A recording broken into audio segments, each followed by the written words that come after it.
तो आइए सुनते हैं मुंशी प्रेमचंद की कहानियों का संग्रह मानसरोवर भाग 6 की और एक कहानी जिसका नाम है रानी सारंधा। अंधेरी रात के सन्नाटे में धसान नदी चट्टानों से टकराती हुई ऐसी सुहावनी मालूम होती थी जैसे घुमुर घुमुर करती हुई चक्कियां। नदी के दाहिने तट पर एक टीला है। उस पर एक पुराना दुर्ग बना हुआ है जिसको जंगली वृक्षों ने घेर रखा है। टीले के पूर्व की ओर छोटा सा गांव है। यह गढ़ी और गांव दोनों एक बुंदेला सरकार के कीर्ति चिन्ह हैं। शताब्दियां व्यतीत हो गईं। बुंदेलखंड में कितने ही राज्यों का उदय और अस्त हुआ। मुसलमान आए, बुंदेला राजा उठे और गिरे। कोई गांव, कोई इलाका ऐसा ना था जो इन दुर्वस्थाओं से पीड़ित न हो, मगर इस दुर्ग पर किसी शत्रु की विजय पताका न लहराई और इस गांव में किसी विद्रोह का भी पदार्पण न हुआ। यह उसका सौभाग्य था। अनिरुद्ध सिंह वीर राजपूत था। वह जमाना ही ऐसा था जब मनुष्य मात्र को अपने बाहुबल और पराक्रम ही का भरोसा था। एक ओर मुसलमान सेनाएं पैर जमाए खड़ी रहती थी, दूसरी ओर बलवान राजा अपने निर्बल भाइयों का गला घोटने पर तत्पर रहते थे। अनिरुद्ध सिंह के पास सवारों और पियादों का एक छोटा सा मगर सजीव दल था। इससे वह अपने कुल और मर्यादा की रक्षा किया करता था। उसे कभी चैन से बैठना नसीब न होता था। 3 वर्ष पहले उसका विवाह शीतला देवी से हुआ था, मगर अनिरुद्ध विहार के दिन और विलास की रातें पहाड़ों में काटता था और शीतला उसकी जान की खैर मनाने में। वह कितनी बार पति से अनुरोध कर चुकी थी, कितनी बार उसके पैरों पर गिरकर रोई थी कि तुम मेरी आंखों से दूर न हो, मुझे हरिद्वार ले चलो, मुझे तुम्हारे साथ वनवास अच्छा है। यह वियोग अब नहीं सहा जाता। उसने प्यार से कहा, जिद से कहा, विनय की, मगर अनिरुद्ध बुंदेला था। शीतला अपने किसी हथियार से उसे परास्त न कर सकी। अंधेरी रात थी, सारी दुनिया सोती थी, तारे आकाश में जागते थे।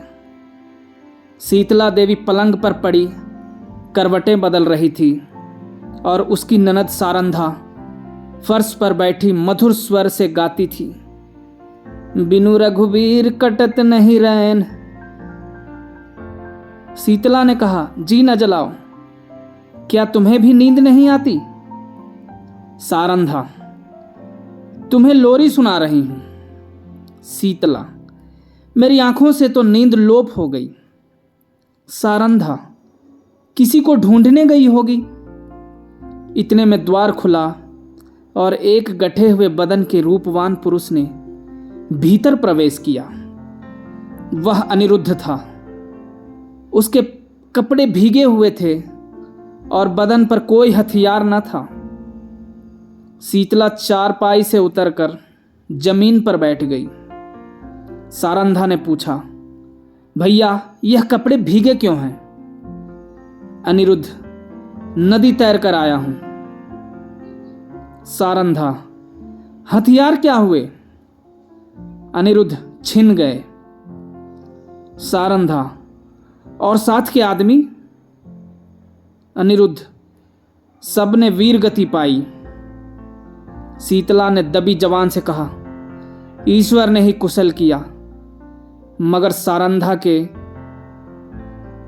तेवरों पर बल पड़ गए और मुखमंडल गर्व से सतेज हो गया। बोली, भैया तुमने कुल की मर्यादा खो दी, ऐसा कभी ना हुआ था। सारंधा भाई पर जान देती थी। उसके मुंह से यह धिक्कार सुनकर अनिरुद्ध लज्जा और खेद से विकल हो गया। वह वीराग्नि जिसे क्षण भर के लिए अनुराग ने दबा लिया था, फिर ज्वलंत हो गई। वह उल्टे पांव लौटा और यह कहकर बाहर चला गया कि सारंधा, तुमने मुझे सदैव के लिए सचेत कर दिया। यह बात मुझे कभी ना भूलेगी। अंधेरी रात थी। आकाश मंडल में तारों का प्रकाश बहुत धुंधला था। अनिरुद्ध किले से बाहर निकला, पल भर में नदी के उस पार जा पहुंचा और फिर अंधकार में लुप्त हो गया। शीतला उसके पीछे पीछे किले की दीवारों तक आई, मगर जब अनिरुद्ध छलांग मारकर बाहर कूद पड़ा तो वह वीरहिनी चट्टान पर बैठकर रोने लगी। इतने में सारंधा भी वहीं आ पहुंची। शीतला ने नागिन की तरह बल खाकर कहा, मर्यादा इतनी प्यारी है। सारंधा, हाँ। शीतला, अपना पति होता तो हृदय में छिपा लेती। सारंधा, ना, छाती में छुरा चुभा देती। शीतला ने ऐंठ कर कहा, चोली में छिपाती फिरोगी, मेरी बात गिरह में बांध लो। सारंधा, जिस दिन ऐसा होगा मैं भी अपना वचन पूरा कर दिखाऊंगी।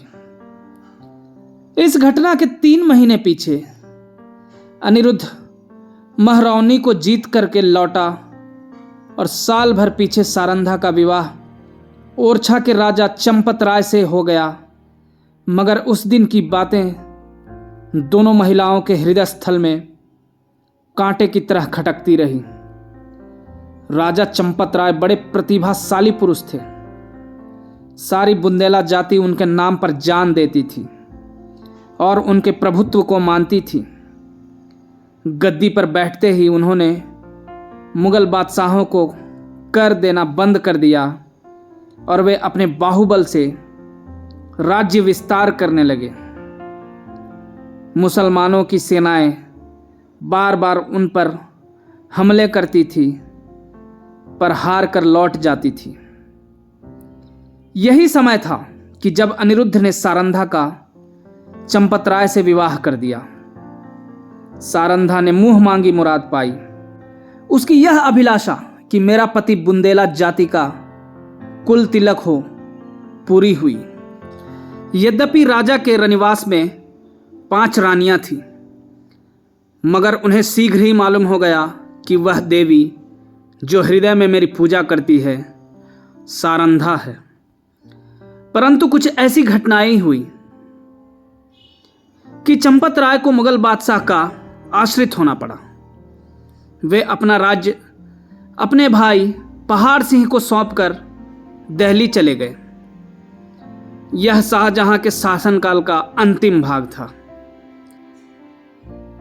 शहजादा दारा सिकोह राजकीय कार्यों को संभालते थे। युवराज की आंखों में शील था और चित्त में उदारता।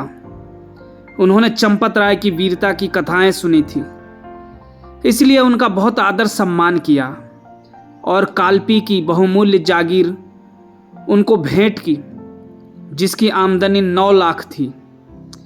यह पहला अवसर था कि चंपत राय को आए दिन के लड़ाई झगड़े से निवृत्ति मिली और उसके साथ ही भोग विलास का प्राबल्य हुआ। रात दिन आमोद प्रमोद की चर्चा रहने लगी। राजा विलास में डूबे रानियां जड़ाऊ गहनों पर रिझी, मगर सारंधा इन दिनों बहुत उदास और संकुचित रहती। वह इन रहस्यों से दूर दूर रहती।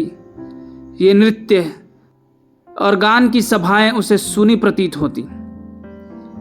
एक दिन चंपत राय ने सारंधा से कहा, सारन, तुम उदास क्यों रहती हो?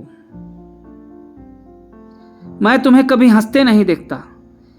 क्या मुझसे नाराज हो? सारंधा की आंखों में जल भर आया। बोली, स्वामी जी, आप क्यों ऐसा विचार करते हैं? जहां आप प्रसन्न हैं वहां मैं भी खुश हूं। चंपत राय, मैं जब से यहाँ आया हूँ मैंने तुम्हारे मुख कमल पर कभी मनोहारिणी मुस्कुराहट नहीं देखी। तुम कभी अपने हाथों से मुझे बीड़ा नहीं खिलाया, कभी मेरी पाग नहीं सवारी, कभी मेरे शरीर पर शस्त्र ना सजाए। कहीं प्रेम लता मुरझाने तो नहीं लगी। सारंधा, प्राणनाथ, आप मुझसे ऐसी बातें पूछते हैं जिसका उत्तर मेरे पास नहीं है। यथार्थ में इन दिनों मेरा चित्त उदास रहता है।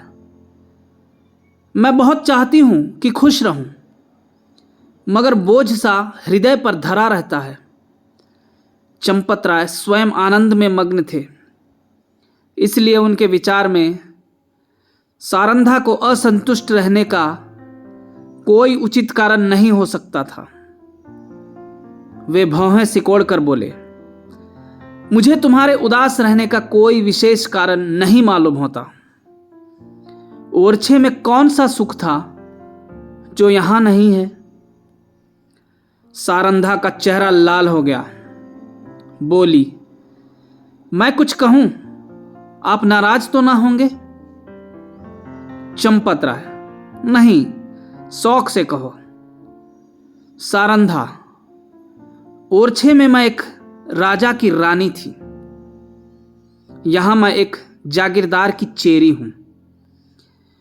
ओरछे में वह थी जो अवध में कौशल्या थी, यहां मैं बादशाह के एक सेवक की स्त्री हूं। जिस बादशाह के सामने आज आप आदर से सिर झुकाते हैं, वह कल आपके नाम से कांपता था। रानी से चेरी होकर भी प्रसन्न चित्त होना मेरे वश में नहीं है। आपने यह पद और ये विलास की सामग्रियां बड़े महंगे दामों मोल ली हैं। चंपत राय के नेत्रों पर से एक पर्दा सा हट गया। वे अब तक सारंधा की आत्मिक उच्चता को न जानते थे। जैसे वे माँ बाप का बालक माँ की चर्चा सुनकर रोने लगता है, उसी तरह ओरछे की याद से चंपत राय की आंखें सजल हो गई। उन्होंने आदर युक्त अनुराग के साथ सारंधा को हृदय से लगा लिया। आज से उन्हें फिर उसी उजड़ी बस्ती की फिक्र हुई जहां से धन और कीर्ति की अभिलाषाएं खींच लाई थी। मां अपने खोए हुए बालक को पाकर निहाल हो जाती है। चंपत राय के आने से बुंदेलखंड निहाल हो गया। ओरछे के भाग जागे, नौबतें बजने लगी और फिर सारंधा के कमल नेत्रों में जातीय अभिमान का आभास दिखाई देने लगा। यहां रहते रहते महीनों बीत गए। इस बीच में शाहजहां बीमार पड़ा। पहले से ईर्ष्या की अग्नि दहक रही थी। यह खबर सुनते ही ज्वाला प्रचंड हुई। संग्राम की तैयारियां होने लगी। शहजादे मुराद और मुहिउद्दीन अपने अपने दल सजाकर दक्षिण से चले। वर्षा के दिन थे। उर्वरा भूमि रंग बिरंग के रूप भरकर अपने सौंदर्य को दिखाती थी। मुराद और मुहिउद्दीन उमंगों से भरे हुए कदम बढ़ाते चले आ रहे थे, यहां तक कि धौलपुर के निकट चंबल के तट पर आ पहुंचे। परंतु यहां उन्होंने बादशाही सेना को अपने शुभागमन के निमित्त तैयार पाया। शहजादे अब बड़ी चिंता में पड़े। सामने अगमय नदी लहरें मार रही थी। किसी योगी के त्याग के सदृश विवश होकर चंपत राय के पास संदेशा भेजा कि खुदा के लिए आकर हमारी डूबती हुई नाव को पार लगाइए। राजा ने भवन में जाकर सारंधा से पूछा, इसका क्या उत्तर दूं? सारंधा, आपको मदद करनी होगी। चंपत राय, उनकी मदद करना दारा सिकोह से वैर लेना है। सारंधा, यह सत्य है, परंतु हाथ फैलाने की मर्यादा भी तो निभानी चाहिए। चंपतराय, प्रिय, तुमने सोचकर जवाब नहीं दिया। सारंधा, प्राणनाथ, मैं अच्छी तरह जानती हूं कि यह मार्ग कठिन है और अब हमें अपने योद्धाओं का रक्त पानी के समान बहाना पड़ेगा, परंतु हम अपना रक्त बहाएंगे और चंबल की लहरों को लाल कर देंगे। विश्वास रखिए कि जब तक नदी की धारा बहती रहेगी वह हमारे वीरों की कीर्तिगान करती रहेगी। जब तक बुंदेलों का एक भी नाम लेवा रहेगा, ये रक्त बिंदु उसके माथे पर केसर का तिलक बनकर चमकेंगे। वायुमंडल में मेघराज की सेनाएं उमड़ रही थी। ओरछे के किले से बुंदेलों की एक काली घटा उठी और वेग के साथ चंबल की तरफ चली। प्रत्येक सिपाही वीर रस से झूम रहा था। सारंधा ने दोनों राजकुमारों को गले से लगा लिया और राजा को पान का बीड़ा देकर कहा, बुंदेलों की लाज अब तुम्हारे हाथ है। आज उसका एक एक अंग मुस्कुरा रहा है और हृदय हुलसित है। बुंदेलों की यह सेना देखकर शहजादे फूले न समाये। राजा वहां की अंगुल अंगुल भूमि से परिचित थे। उन्होंने बुंदेलों को तो एक आड़ में छिपा दिया और वे शहजादों की फौज को सजाकर नदी के किनारे किनारे पश्चिम की ओर चले।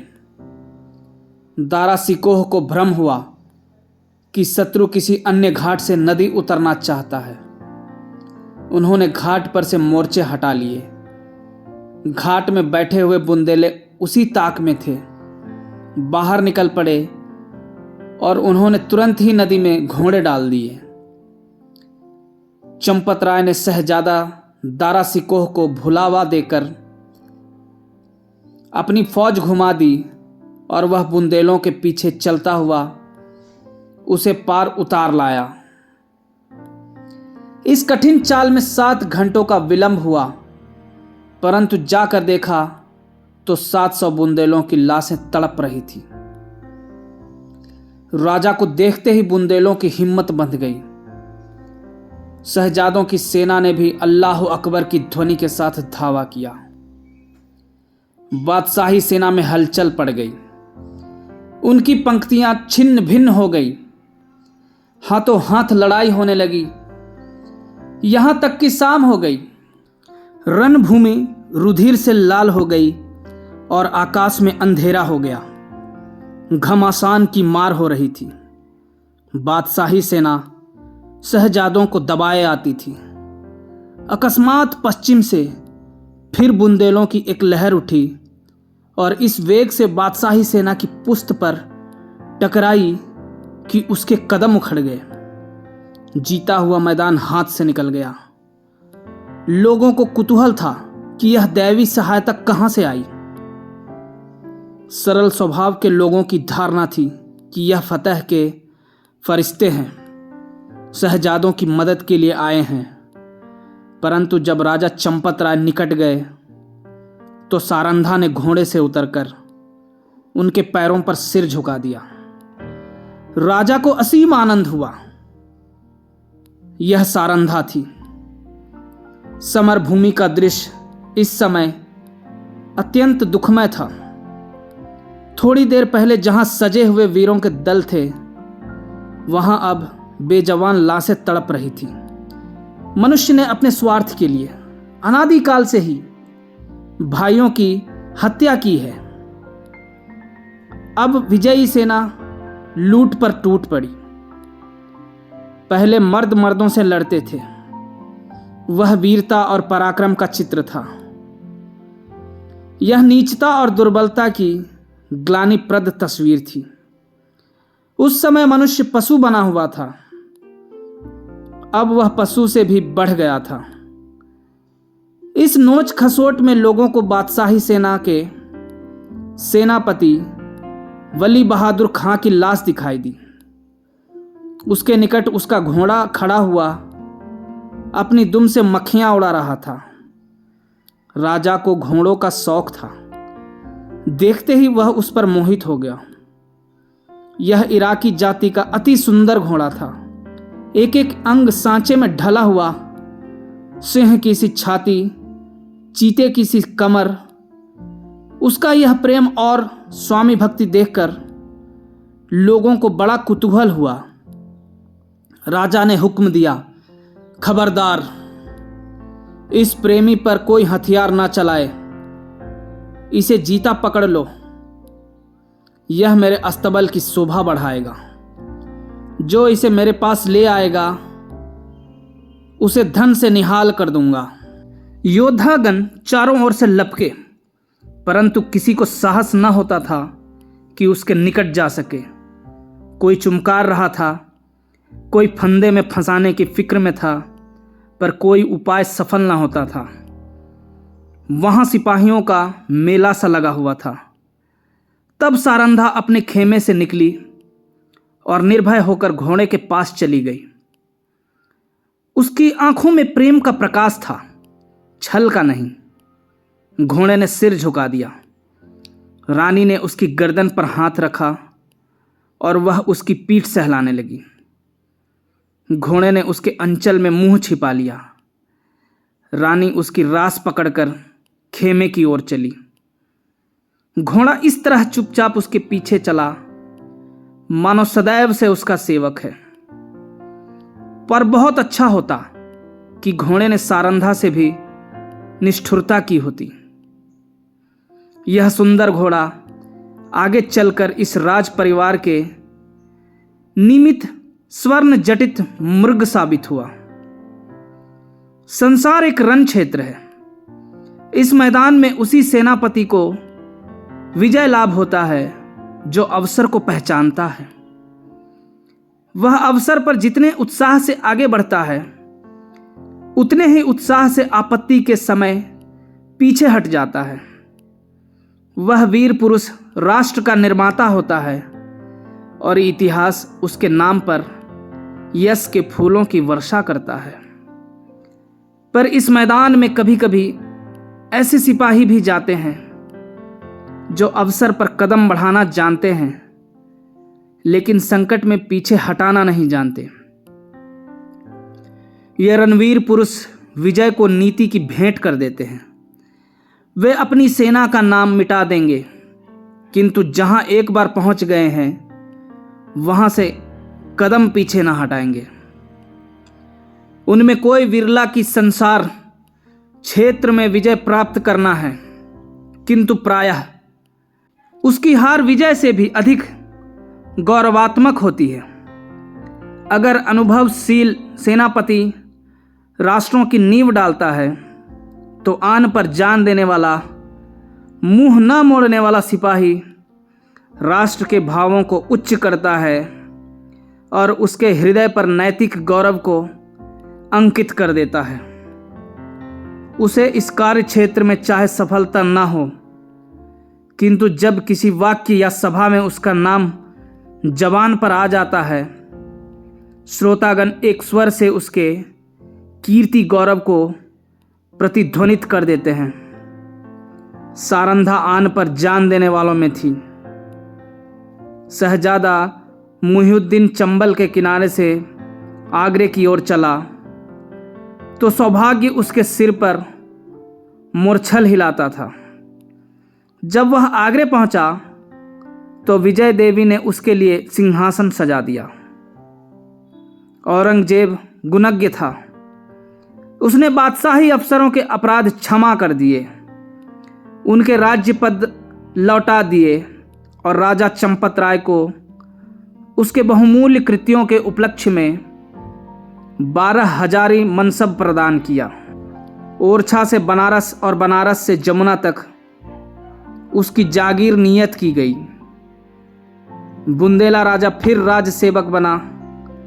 वह फिर सुख विलास में डूबा और रानी सारंधा फिर पराधीनता के शोक से घुलने लगी। वली बहादुर खां बड़ा वाक्य चतुर मनुष्य था। उसकी मृदुता ने शीघ्र ही उसे बादशाह आलमगीर का विश्वास पात्र बना दिया। उस पर राज्यसभा में सम्मान की दृष्टि पड़ने लगी। खां साहब के मन में अपने घोड़े के हाथ से निकल जाने का बड़ा शौक था। एक दिन कुंवर छत्रसाल उसी घोड़े पर सवार होकर सैर को गया था। वह खां साहब के महल की तरफ जा निकला। वली बहादुर ऐसे ही अवसर की ताक में था। उसने तुरंत अपने सेवकों को इशारा किया। राजकुमार अकेला क्या करता? पांव पांव घर आया और उसने सारंधा से सब समाचार बयान किया। रानी का चेहरा तमतमा गया। बोली, मुझे इसका शौक नहीं कि घोड़ा हाथ से गया, शौक इसका है तू उसे खोकर जीता क्यों लौटा। क्या तेरे शरीर में बुंदेलों का रक्त नहीं है? घोड़ा ना मिलता ना सही, किंतु तुझे दिखा देना चाहिए था कि एक बुंदेला बालक से उसका घोड़ा छीन लेना हंसी नहीं है। यह कहकर उसने अपने 25 योद्धाओं को तैयार होने की आज्ञा दी। स्वयं अस्त्र धारण किए और योद्धाओं के साथ वली बहादुर खां के निवास स्थान पर जा पहुंची। खां साहब उसी घोड़े पर सवार होकर दरबार चले गए थे। सारंधा दरबार की तरफ चली और एक क्षण में किसी वेगवती नदी से सदृश बादशाही दरबार के सामने जा पहुंची। यह कैफियत देखते ही दरबार में हलचल मच गई। अधिकारी वर्ग इधर उधर से आकर जमा हो गए। आलमगीर भी सहन में निकल आए। लोग अपनी अपनी तलवारें संभालने लगे और चारों तरफ शोर मच गया। कितने ही नेत्रों ने इसी दरबार में अमर सिंह की तलवार की चमक देखी थी। उन्हें वही घटना फिर याद आ गई। सारंधा ने उच्च स्वर से कहा, खां साहब, बड़ी लज्जा की बात है। आपने वही वीरता जो चंबल के तट पर दिखानी चाहिए थी, आज एक अबोध बालक के सम्मुख दिखाई है। क्या यह उचित था कि आप उससे घोड़ा छीन लेते? वली बहादुर खां की आंखों से अग्नि ज्वाला निकल रही थी। वे कड़ी आवाज से बोले, किसी गैर को क्या मजाल है कि मेरी चीज अपने काम में लाए। रानी, वह आपकी चीज नहीं, मेरी है।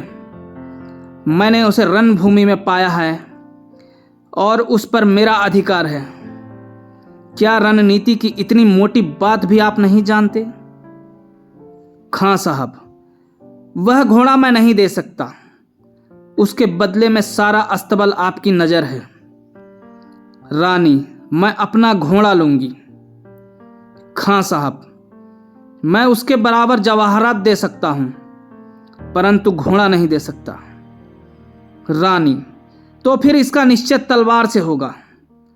बुंदेला योद्धाओं ने तलवारें सौंत ली और निकट था कि दरबार की भूमि रक्त से प्लावित हो जाए। बादशाह आलमगीर ने अपने बीच में आकर कहा, रानी साहिबा, आप सिपाहियों को रोकें।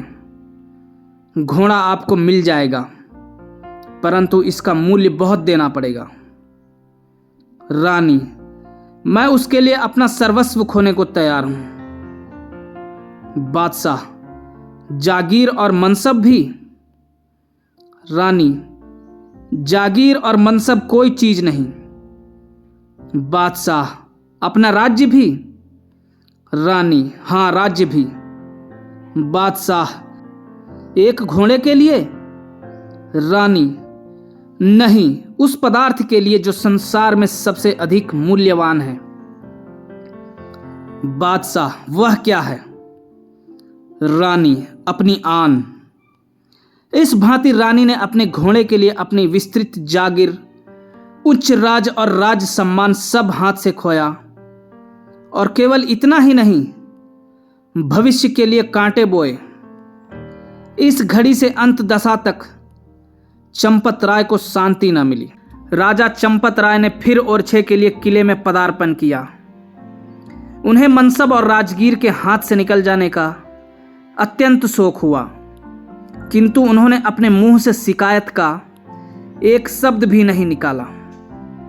वे सारंधा के स्वभाव को भली भांति जानते थे। शिकायत इस समय उसके आत्मगौरव पर कुठार का काम करती। कुछ दिन यहां शांतिपूर्वक व्यतीत हुए, लेकिन बादशाह सारंधा की कठोर बात भूला न था। वह क्षमा करना जानता ही न था। ज्यों ही भाइयों की ओर से निश्चिंत हुआ, उसने एक बड़ी सेना चंपत राय का गर्व चूर्ण करने के लिए भेजी और 22 अनुभवशील सरदार इस मुहिम पर नियुक्त हुए। शुभकरण बुंदेला बादशाह का सूबेदार था। वह चंपत राय का बचपन का मित्र और सहपाठी था। उसने चंपत राय को परास्त करने का बीड़ा उठाया और भी कितने ही बुंदेला सरदार राजा से विमुख होकर बादशाही सूबेदार से आ मिले। एक घोर संग्राम हुआ। भाइयों की तलवारें रक्त से लाल हुई। यद्यपि इस समर में राजा को विजय प्राप्त हुई, लेकिन उसकी शक्ति सदा के लिए क्षीण हो गई। निकटवर्ती बुंदेला राजा, जो चंपत राय के बाहुबल थे, बादशाह के कृपाकांक्षी बन बैठे। साथियों में कुछ तो काम आए, कुछ दगा कर गए। यहां तक कि निज संबंधियों ने भी आंखें चुरा ली। परंतु इन कठिनाइयों में भी चंपत राय ने हिम्मत नहीं हारी, धीरज को न छोड़ा।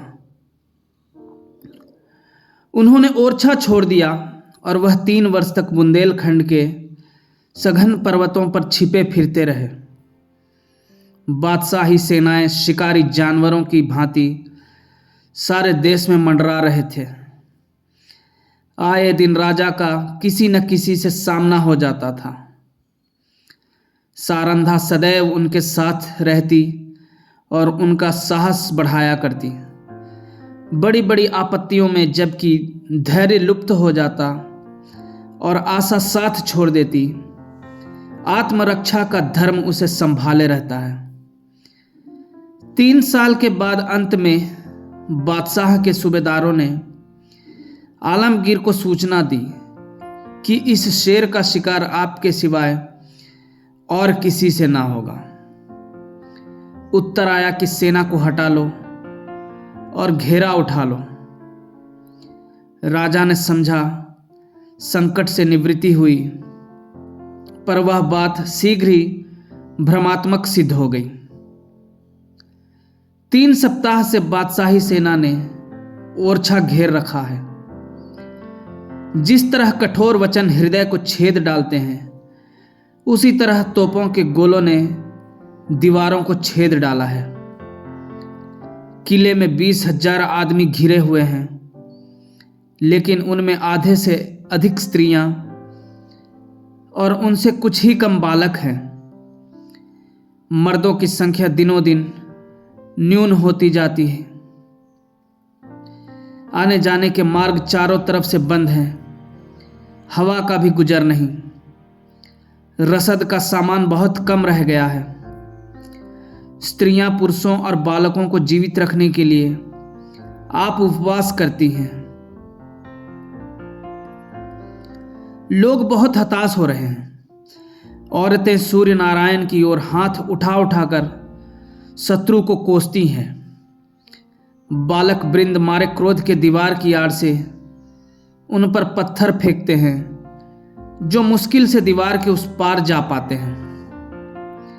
राजा चंपत राय स्वयं ज्वर से पीड़ित हैं। उन्होंने कई दिन से चारपाई नहीं छोड़ी। उन्हें देखकर लोगों को कुछ ढाढ़स होता था,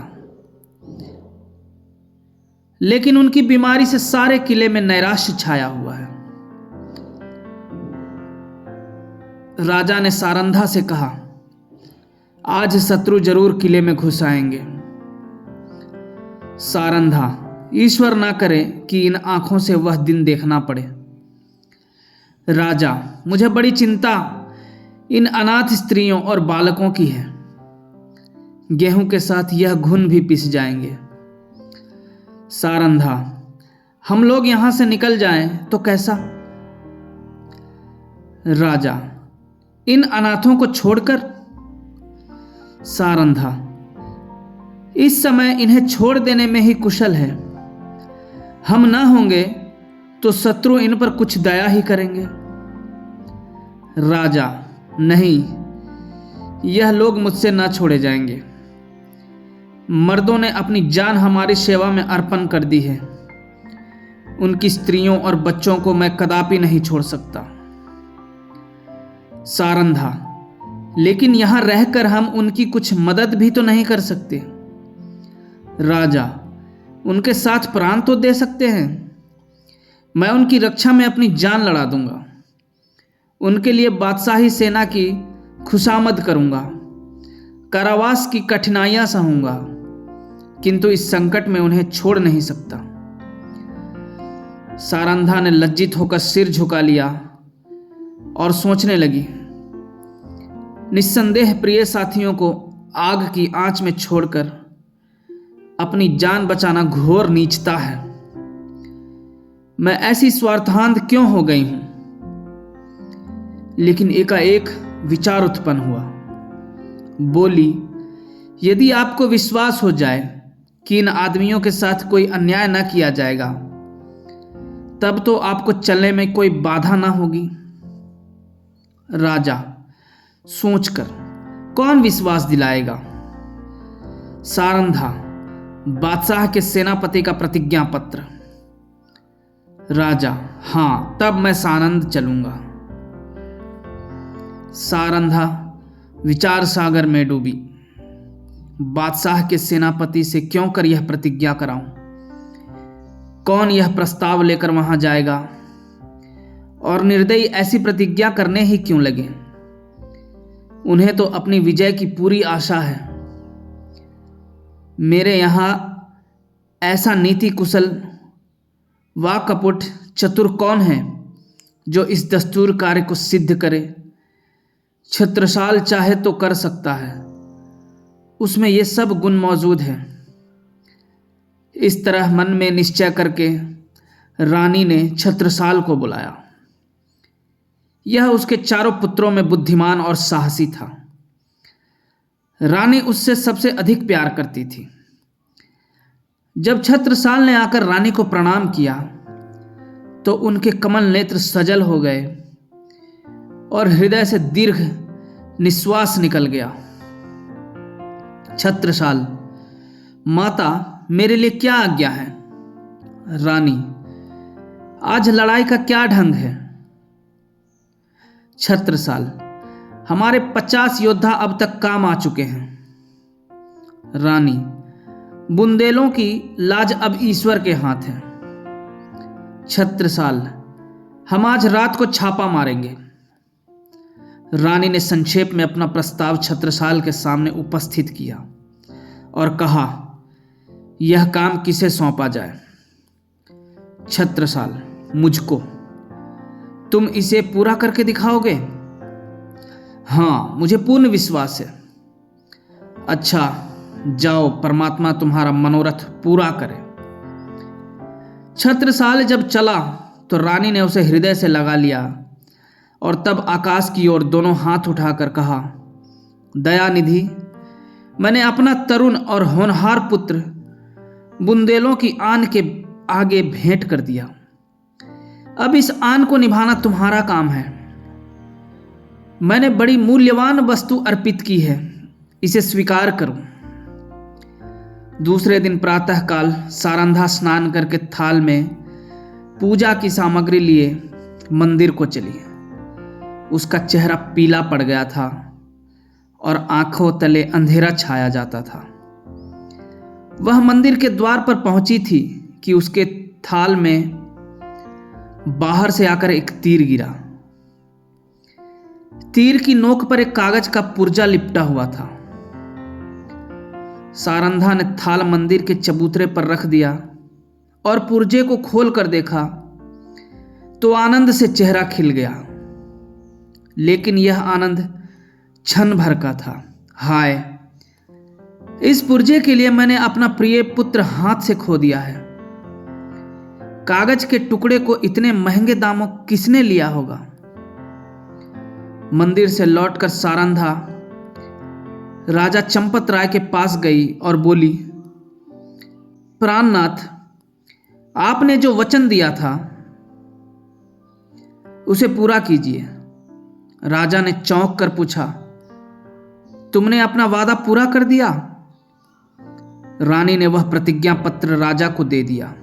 चंपत राय ने उसे गौर से देखा, फिर बोले, अब मैं चलूंगा और ईश्वर ने चाहा तो एक बार फिर शत्रुओं की खबर लूंगा।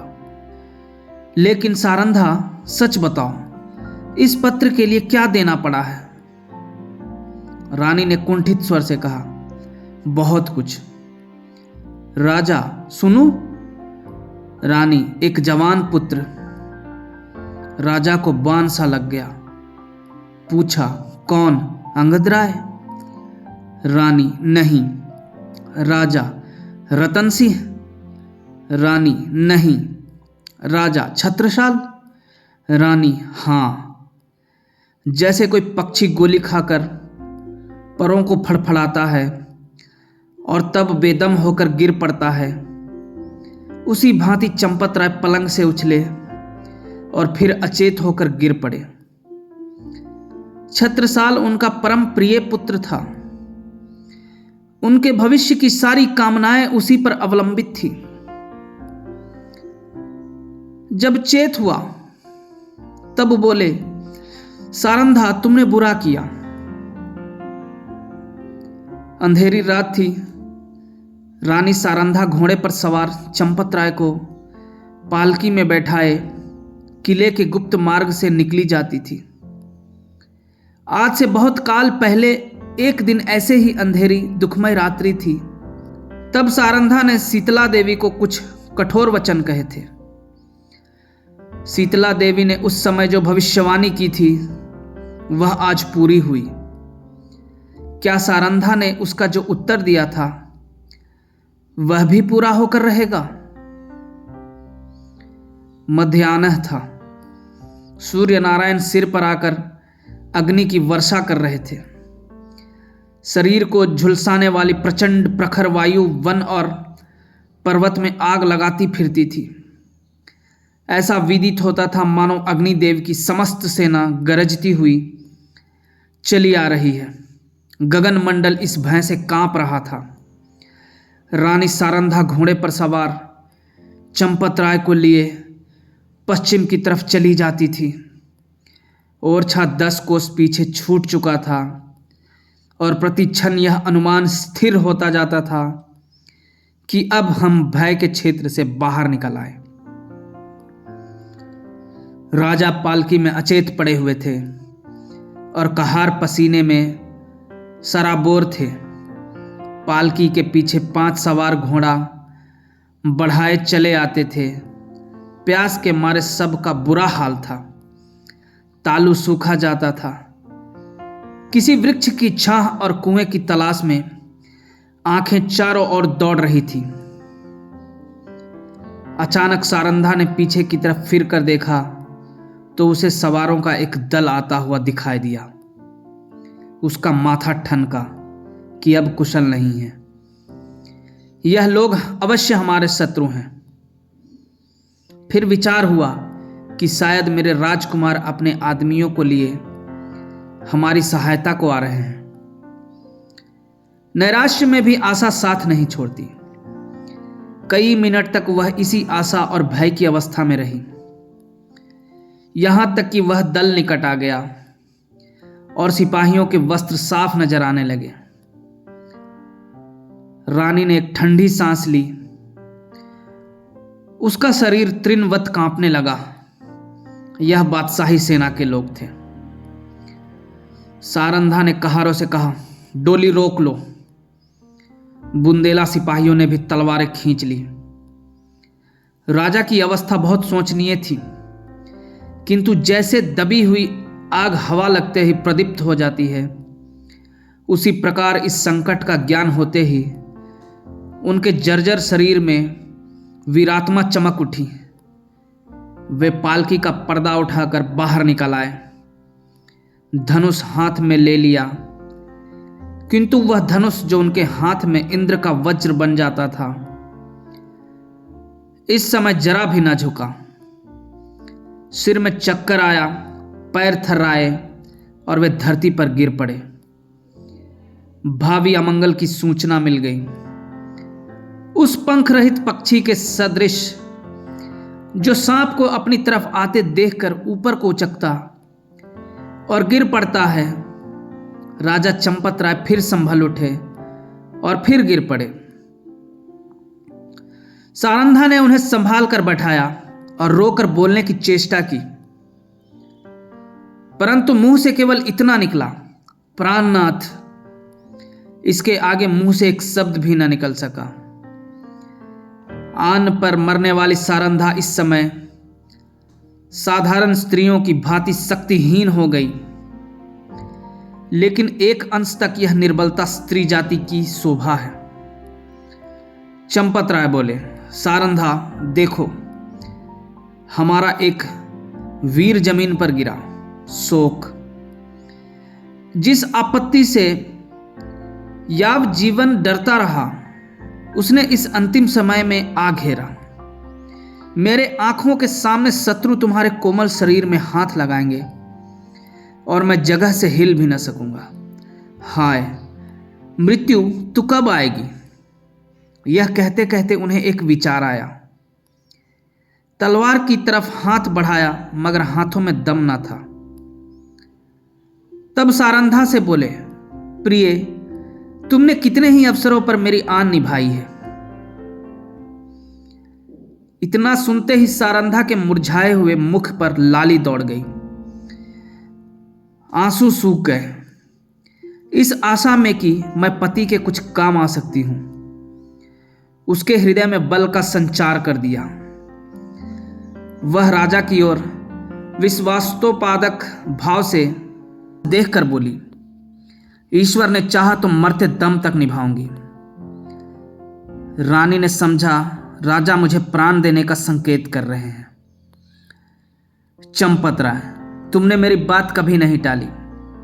सारंधा, मरते दम तक न टालूंगी। राजा, यह मेरी अंतिम याचना है, इसे अस्वीकार न करना। सारंधा ने तलवार को निकालकर अपने वक्ष स्थल पर रख लिया और कहा, यह आपकी आज्ञा नहीं है। मेरी हार्दिक अभिलाषा है कि मरूं तो यह मस्तक आपके पद कमलों पर हो। चंपत राय, तुमने मेरा मतलब नहीं समझा। क्या तुम मुझे इसलिए शत्रुओं के हाथ में छोड़ जाओगी कि मैं बेड़ियां पहने हुए दिल्ली की गलियों में निंदा का पात्र बनूं? रानी ने जिज्ञासा की दृष्टि से राजा को देखा। वह उनका मतलब ना समझी। राजा, मैं तुमसे एक वरदान मांगता हूं। रानी, सहर्ष मांगिए। राजा, यह मेरी अंतिम प्रार्थना है, जो कुछ कहूंगा करोगी? रानी, सिर के बल करूंगी। राजा, देखो तुमने वचन दिया है, इनकार ना करना। रानी कांपकर, आपके कहने की देर है।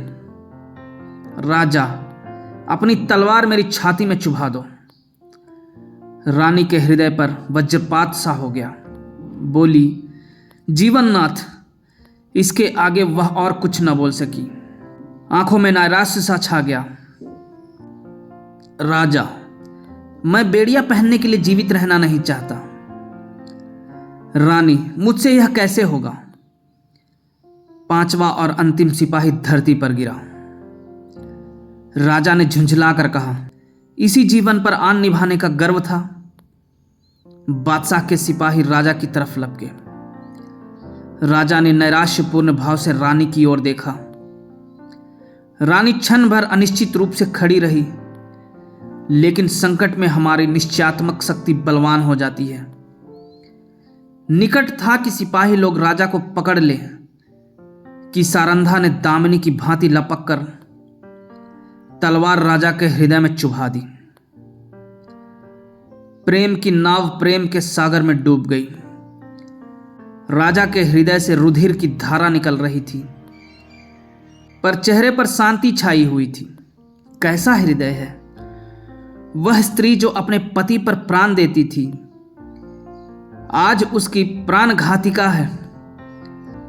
जिस हृदय से आलिंगित होकर उसने यौवन सुख लूटा, जो हृदय उसकी अभिलाषाओं का केंद्र था, जो हृदय उसके अभिमान का पोषक था, उसी हृदय को सारंधा की तलवार छेद रही है। किसी स्त्री की तलवार से ऐसा काम हुआ है। आह, आत्माभिमान का ऐसा विषादमय अंत है। उदयपुर और मारवाड़ के इतिहास में भी आत्मगौरव की ऐसी घटनाएं नहीं मिलती। बादशाही सिपाही सारंधा का यह साहस और धैर्य देखकर दंग रह गए।